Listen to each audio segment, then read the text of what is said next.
تو سیاست میں بھی آگے بڑھنا ضروری ہے، اور وہ جو ادارے ہوتے ہیں جن کی جو قوم کے نبض جن کے ہاتھ میں ہوتی ہے، جو 3 ادارے میں نے بتائے، ان میں بھی اپنے لوگوں کو آپ بھیجیں گے تو کام ہوگا. ہم لوگ خود تو کچھ کرتے نہیں، بس ان اداروں کے خلاف بولتے رہتے ہیں، تو بولنے سے کچھ بھی نہیں ہوگا. صاحب جی، اگر کوئی شخص جو عام انسان ہے اسے علوم قرآن سے وہ ناواقف ہے، وہ بغیر ماہر قرآن کی صرف ترجمہ پڑھ کے ہدایت حاصل کر سکتا ہے؟ دیکھیں، جس کو قرآن نہیں آتا وہ قرآن کے ماہرین کے بغیر صرف ترجمہ پڑھ کے ہدایت حاصل کر سکتا ہے. اس میں صرف ترجمے سے بات حل نہیں ہوتی ہے. کچھ آیتیں تو ایسی ہیں جن کا ترجمہ آسان ہے، الحمدللہ رب العالمین، تمام تعریفیں اللہ کے لیے، تمام جہانوں کا پالنے والا، اس کے لیے کسی مفسر کی ضرورت نہیں ہے. لیکن قرآن کی کچھ آیتیں ایسی ہیں آپ کو مفسر کی ضرورت پڑتی ہے، اس کا ایک شان نزول ہوتا ہے، اور اس کے مخالفت میں حدیث متواتر قطعی ہوتی ہے، وہ آیت منسوخ ہوتی ہے حدیث کے ذریعے. تو یہ سارے علوم کے لیے پھر ایک ماہر مفسر کی ضرورت پڑتی ہے، اس سے آپ مستغنی نہیں ہو سکتے. سر میرا سوال یہ ہے کہ میرا ایک دوست ہے، وہ تقریباً 8 سال پہلے وہ جو تھا نا شراب وغیرہ پیتا کرتا، تو پھر اس نے شراب کو چھوڑنے کے لیے اس نے خدا کی قسمیں اٹھائیں اور قرآن پہ نا ہاتھ رکھ کے قسم اٹھاتا تھا کہ مجھے 3 ماہ یا 4 ماہ جتنے بھی وہ پیریڈ بناتا تھا، اس کے بیچ میں مجھے جو ہے نا شراب وغیرہ نہیں پینی، یا جو بھی برا عمل تھا اس کو روکنے کے لیے، جس میں میسٹربیشن آ گیا، چرس آ گیا، اس طرح مجھے نا یہ چیزیں نہیں کرنی. لیکن اگر یہ میں نے کر لی تو اس کی ایک ٹیسٹ بھی آ رہی تھی بیرونی ملک کے لیے، تو یا اللہ تو نہ مجھے اپنے محبوب کے صدقے، تجھے اپنی ذات کی قسم ہے، تو نہ مجھے اس ٹیسٹ میں فیل کر دیں. لیکن وہ ایک قسم کا خود کو ٹارگیٹ بناتا تھا، خود کو بد دعا تھا. اس کے بعد یوں ہوا کہ اس نے 1-2 قسمیں توڑ دیں، اور جب اس کی ٹیسٹ آئی وہ ٹیسٹ میں فیل ہو گیا. تو بعد میں پھر اس کو احساس ہونے لگا، اس کے بعد پھر وہ زیادہ جو ہے نا ایکسیسو یوز کرنے لگا الکوہل اور ان چیزوں کا. جب وہ اسی طرح پھر دوبارہ وہ اس طرح خود کو نا قسمیں ڈالتا تھا کہ یا اللہ اگر میں اس دوبارہ سے یہ قسم توڑ دوں 3 ماہ یا 4 ماہ کے اس کے بیچ میں شراب پی لوں یا میسٹربیشن کر لوں یا چرس پی لوں، تو نہ مجھے اپنا جو منزل ہے یا جہاں پہ میں جانا چاہ رہا ہوں تو آپ وہاں پہ نہ مجھے نام پہنچانا. کیونکہ وہ ابھی قادیہ یونیورسٹی میں پڑھ رہے ہیں تو اس کا شوق ہے بیوروکریسی کو جوائن کرنا. تو اس نے یہ بھی کہا کہ اللہ تو مجھے اپنا جو زندگی کا مقصد ہے اس پہ نہ پہنچانا. مطلب اس طرح کی اس نے خود کو نا بد دعائیں دی. بد دعا بھی پی کے کی ہوگی اس نے؟ نہیں، نارمل کنڈیشن میں ایسی بد دعائیں نہیں کرتا. نہیں، وہ اس کو سینس میں تھا، لیکن وہ ان چیزوں سے نکلنے کے لیے تو بعد میں اس کو وہ چیزوں کا احساس ہو جاتا ہے اور اس کا کفارہ بھی ادا کر دیتا ہے جتنے اس نے قسمیں توڑی ہیں. لیکن اب اس چیز کو اس کے ایک ریگریٹ کر رہی ہے کہ دیکھیں، میں سمجھ گیا آپ کی بات.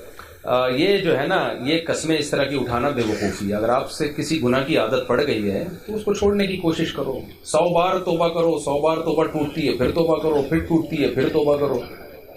مایوس نہ ہو انسان اس بارے میں، اور دیکھے کہ گناہ ہو کیوں رہا ہے، کسی سے گائیڈنس بھی لے اس بارے میں.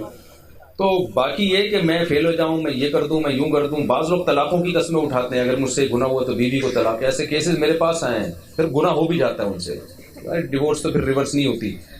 تو بے وقوفی اور حماقت کی بات ہے.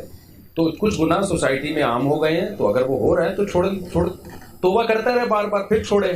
جب اللہ کو وہ توبہ قبول کرنے میں کوئی اعتراض نہیں ہے تو آپ کو توبہ کرنے میں کیا ٹینشن ہو رہی ہے؟ اللہ کہہ رہا ہے 100 دفعہ بھی گناہ کر دیا، اگر 101ویں دفعہ توبہ کر رہا ہے میں معاف کرنے کے لیے ریڈی ہوں. تو پھر بجائے توبہ کرنے کے پھر وہ پٹانگ بد دعائیں دے رہا ہے، میں فیل ہو جاؤں، میں یہ میری شادی نہ ہو جو ہے، اور یا میں مر جاؤں، میں امتحان میں فیل ہو جاؤں. یہ کیا فضول باتیں ہیں؟ اب جو کچھ ہوا توبہ کرے اس پہ، آئندہ ایسی بد دعائیں نہ کرے. اور نشہ چھوڑنے کے لیے نا صرف توبہ کرنا کافی نہیں ہوتی. ڈاکٹر سے رابطہ کرے. ڈاکٹر اگر ہیروئن پیتے تھے تو چرس کے انجیکشن لگائے گا آپ کو، تاکہ تھوڑا نشہ کیا ہو جائے، کم ہو جائے. آہستہ آہستہ چھڑوا دے گا آپ کو، کسی کو بھی جس کی بھی بات. جی، آپ نے بیان دیا کہ جو سود ہوتا ہے وہ امیر کو امیر تر کر رہے اور غریب سے غریب تر کر رہے، ایسے نا جی. تو قرآن مجید کے اندر آیت ہے جس میں یہ کہا گیا کہ جو صدقہ ہے وہ مال کو بڑھاتا ہے اور جو سود ہے وہ مال کو گھٹاتا ہے. جی. تو کس طرح آپ جس طرح بیان کیا کہ جو سود ہے وہ امیر کو امیر تر کر رہے، یہ تو پھر قرآن مجید کی آیت کے مطابق ہم لوگ کیا کہ غلط ہوگا، کہ کیونکہ جو سود ہے وہ تو غریب کو غریب تر کرے گا، یعنی امیر کو غریب تر کرے گا. جی دیکھیں، قرآن کی آیت کا جو مطلب ہے نا، یمحق اللہ الربا ویربی الصدقات، اللہ سود کو مٹاتا ہے اور صدقے کو بڑھاتا ہے. یہاں ظاہری برکت مراد ہے، ظاہری طور پر نہیں ہوتا ایسا. ظاہری طور پر جب آپ 1 کروڑ روپے پہ 5 لاکھ سود لوگے تو آپ کی رقم بڑھ رہی ہے، لیکن اس کی برکت ختم ہو جاتی ہے. تو میں نے تو ظاہری لحاظ سے بتایا کہ لوگ کروڑ پتی بنتے چلے جاتے ہیں، لیکن حقیقت میں ان کروڑ پتیوں کا حال تو دیکھیں نا آپ جا کے. دولت سے جو مقصد ہے وہ حاصل تھوڑی ہوتا ہے. صدقہ کرنے والے کے چہرے پہ خوشی کے آثار نظر آئیں گے, دل بڑا ہوگا اس کا, اس کو تھوڑے میں اللہ بہت برکت دے گا. تو قرآن نے ظاہری کی نفی نہیں کی ہے, ظاہری لحاظ سے تو امیر امیر سے امیر تر ہوتا ہے, لیکن حقیقی اعتبار سے جو پیسے کا مقصد ہے وہ تھوڑی حاصل ہوتا ہے. جی مفتی صاحب, اگلا سوال یہ ہے کہ آپ نے بات کی کہ بچے جو ہیں وہ مغرب کہتا ہے کہ 2 ہی اچھے ہیں, لیکن اگر ہم پاکستان کے کانٹیکس میں بات کرتے ہیں تو ہماری آبادی 24 کروڑ ہے اور وسائل جو ہیں وہ دن بدن کم ہو رہے ہیں. تو علماء حضرات بھی اس بات پہ اتفاق کرتے ہیں کہ آپ کو اتنی زیادہ آبادی نہیں بڑھانی چاہیے. اس بارے میں شرعی جو ہے وہ نقطہ بیان کیا. یہ جھوٹ ہے بہت بڑا کہ وسائل کم ہو رہے ہیں, یہیں سے بات غلط ہے. دوسرا, پاکستان کی آبادی 24 کروڑ زیادہ ہے. زیادہ اور کم کا تعلق ہے آپ کے پاس اسپیس کتنی ہے. آپ کے پاس, آپ کہتے ہیں میرے وہاں کراؤڈ بہت زیادہ ہے, 100 آدمی آئے ہوئے ہیں, جبکہ اسپیس آپ کے پاس 1 لاکھ کو بٹھانے کی ہے, تو وہ 100 زیادہ نہیں کم ہے. اور آپ کے پاس اسپیس یہ کہ 10 کرسیاں ہیں, تو پھر 11 بھی زیادہ ہیں. تو یہ جو بکواس کرتے ہیں نا, جھوٹ بولتے ہیں کہ ہماری آبادی بہت زیادہ ہے, تو پاکستان کے پہلے رقبہ بتائیں اور وسائل کو کیلکولیٹ کر کے بتائیں. ہمارے جسٹس کا بیان آیا تھا کہ روزانہ اتنے لاکھ گیلن پانی زمین سے نکل رہا ہے, تو اتنے بچے پانی ختم ہو جائے گا. یہ کیلکولیشن نہیں ہوتی. کیلکولیشن یہ ہوتی ہے اتنے لاکھ جا رہا ہے اور نکل اتنے لاکھ رہا ہے, جانے کا نہیں بتایا. اگر جا کم رہا ہے اور نکل زیادہ رہا ہے تو پھر پانی کی کمی ہوگی. اگر جا اتنا رہا ہے کہ جتنا نکل رہا ہے اس سے زیادہ جا رہا ہے, کبھی بھی پانی کی کمی نہیں ہوگی. تو یہ کیلکولیشن کا کبھی بھی طریقہ نہیں ہوتا. اور یہ ذہن میں رکھے, گورے جو کہتے ہیں نا 2 بچے اچھے, گورے نہیں کہتے, اپنے بارے میں کبھی بھی نہیں کہتے.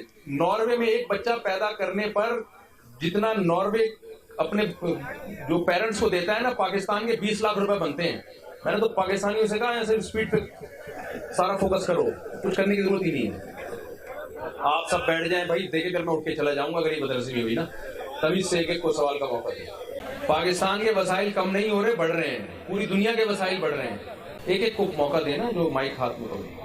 یار کچھ سوال خواتین سے بھی لے لیں اگر میرا خیال ہے, اگر موقع ملتا ہے. السلام علیکم مفتی صاحب. پہلے تو آپ کا شکریہ, آپ آئے ماشاءاللہ. 2 سال سے آپ کو فون پہ دیکھ رہے تھے, بہت اچھا لگتا تھا.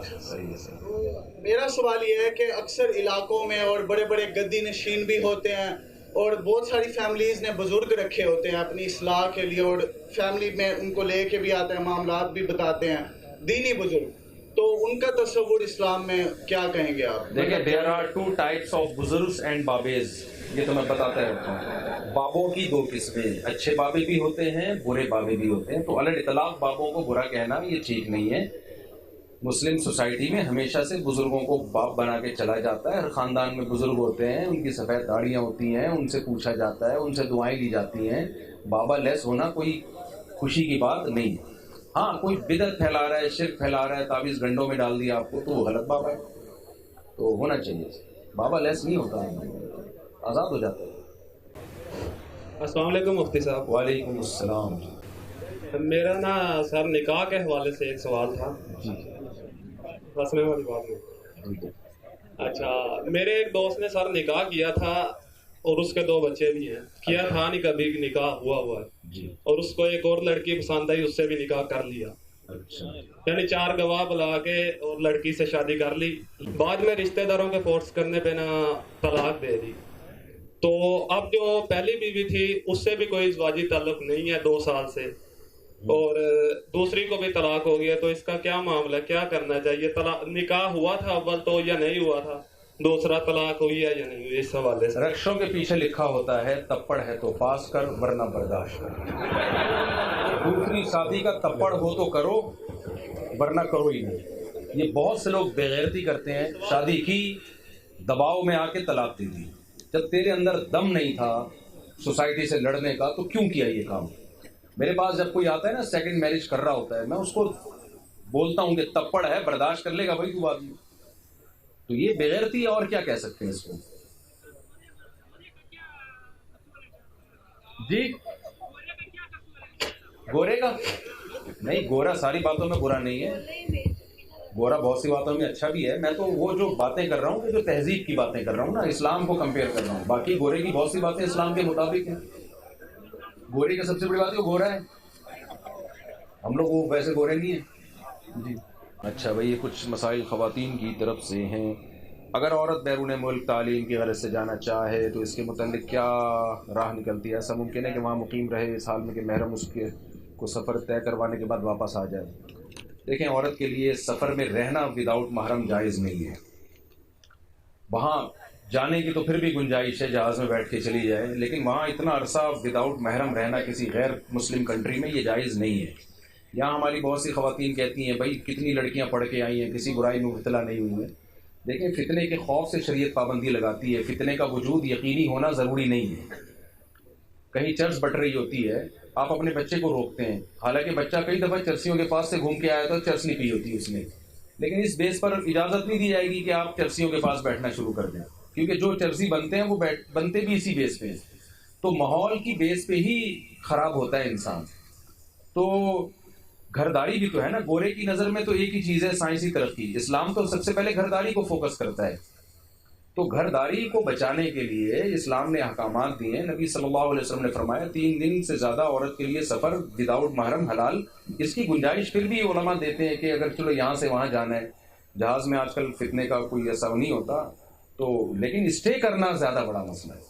تو اس کا حل یہ ہے کہ بھائی ہمارے اس کا دیکھیں، میں اس کا ایک آلٹرنیٹ بتاتا ہوں. آپ جتنے بھی نوجوان یہاں بیٹھے ہیں نا، اس کو پروموٹ کریں اس بات کو جو میں کر رہا ہوں. ہوتا یہ ہے کہ لڑکے کو ریڈی میڈ ڈاکٹر لڑکی چاہیے. میں اس کا آلٹرنیٹ، جو خاتون نے لڑکی نے سوال پوچھا میں بتا رہا ہوں. لڑکوں کو چاہیے ریڈی میڈ ڈاکٹر. یار آپ شادی کر لو، آپ میوچل انڈرسٹینڈنگ سے آپ بولو کہ بھائی ہم دونوں ایک دوسرے کی تعلیم میں معاون مددگار بنیں گے. میں آپ کے ساتھ جاؤں گا، میں وہاں اسٹے کروں گا، آپ ڈاکٹر بنتی رہنا.